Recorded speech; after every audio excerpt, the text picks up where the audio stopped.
وتلك حجتنا آتيناها إبراهيم على قومه نرفع درجات من نشاء إن ربك حكيم عليم. ووهبنا له إسحاق ويعقوب كلا هدينا ونوحا هدينا من قبل ومن ذريته داود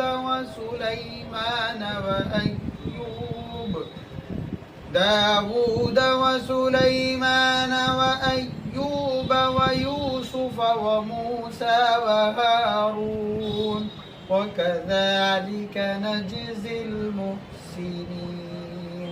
وزكريا ويحيى وعيسى وإلياس كل من الصالحين وإسماعيل واليسع ويونس ولوطا وكلا فضلنا على العالمين.